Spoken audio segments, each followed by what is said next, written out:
I'm Henry Smith, and I hit a kudu on my motorbike.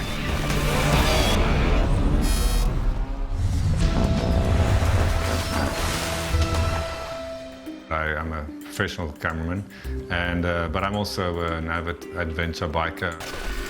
I was on my way to Walvis Bay to do a shoot with a friend of mine, actually a freebie, the World Speed Week.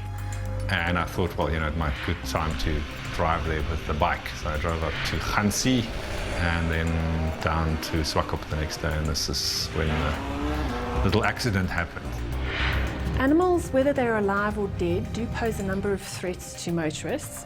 Alive, obviously collision with these animals while they're walking across the road or standing on the road. This would pose a threat to car drivers as well as motorcycle drivers. It was a beautiful day. I left Windhoek at about 1, I think. Got on the road and it's this magnificent, wide gravel road, and there's no one on it, which is fantastic for a bike. And was gunning it. I'm not a speed freak, but you got to go at a certain speed with a machine like that, otherwise you're just crawling. The leading cause of roadkill in South Africa is essentially speeding and lack of driver vigilance, and a combination of the two. Generally, people, when they're driving through wildlife areas, they don't tend to take into consideration that the wildlife that they might or might not be seeing on the sides of the roads will respond to the speeding vehicle by wanting to immediately cross in anticipation of not being able to cross at all. And I remember I stopped at about 4:15, 4:20 because I took some pictures. I checked the time afterwards. There are certain times of the day when motorists should be more vigilant than others. This would be at night and at dawn and dusk.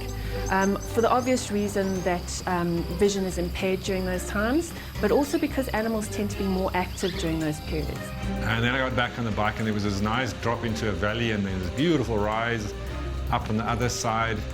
And then I got around the bend and there was a little narrow passage, and there was a kudu right next to me on the right-hand side. And it started running next to me, and it gave me the fright of my life. I was like, okay, hang on, I got to be careful here. If a single animal moves across the road in front of you, like a kudu, for example, one needs to be aware that these animals often move together in herds. So you need to anticipate that there might be animals in close pursuit. You need to slow down, open your eyes, scan the road verges, and just, yeah. So I carried on, and literally 5 minutes later, I came around an uphill over right-hander, and there was 3 kudus on the left-hand side, young ones, and they heard me, and they went across the road. So I was doing about 100, 110. I knew I was going to miss the first one because that's going to go across, and I was kind of hoping to go in between the other 2. I just remember thinking, I'm going to get hurt now, and that's it. I don't remember any impact whatsoever, and I was lying on the side of the road looking at this extraordinary view, which is beautiful mountain desert, and then I realized, but hang on, I've got a helmet on. There's blood on the inside of the visor.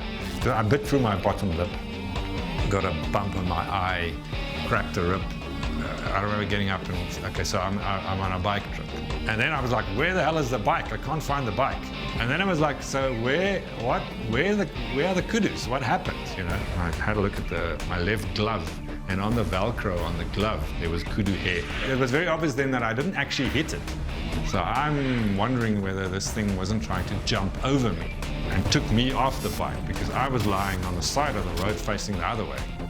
And the bike went down the straight line.